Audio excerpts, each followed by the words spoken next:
de prendre connaissance des vidéos de cours sur le compte de résultats.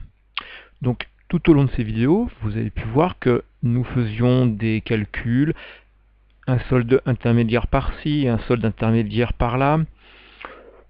C'est pas très pratique lorsqu'on veut pouvoir analyser finalement la situation d'une entreprise.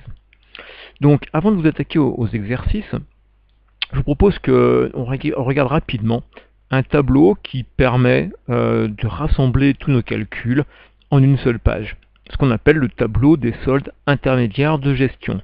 Ce que vous voyez apparaître sur mon écran. Pas de surprise, vous voyez, vous retrouvez ici tous les termes qu'on a employés. Marge commerciale, production de l'exercice, etc.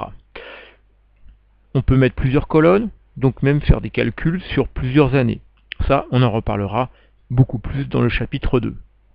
Ce qu'il faut voir, c'est que comme nos soldes intermédiaires de gestion se calculent en cascade, l'un étant utile pour les autres, eh bien à partir de la valeur ajoutée, vous voyez que l'on retrouve ici la marge commerciale, puis la production, on enlève la consommation, j'ai ma valeur ajoutée. Donc je peux mettre mon calcul ici. Quand je passe au solde suivant, l'excédent brut d'exploitation, eh bien je repars de nouveau de la valeur ajoutée calculée juste avant, je tiens compte des éléments nécessaires au calcul de l'excédent brut d'exploitation. Et vous voyez, ça va continuer, même chose, quand je vais calculer le résultat d'exploitation, puis le résultat courant avant impôt. Là, il faudra juste faire attention, c'est lorsque vous arrivez sur la partie finale, le calcul du résultat de l'exercice. Vous voyez que là, on reprend bien sûr le résultat courant avant impôt.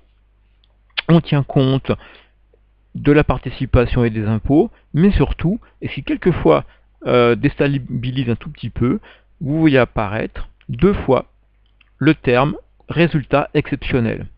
Ce qu'il faut voir, c'est que dans ce document, si le résultat exceptionnel a été bénéficiaire, eh bien la ligne que je viens ici de surligner sera utilisée. Au cas où le résultat exceptionnel est une perte, eh bien c'est la deuxième que je surligne maintenant qui sera utilisée.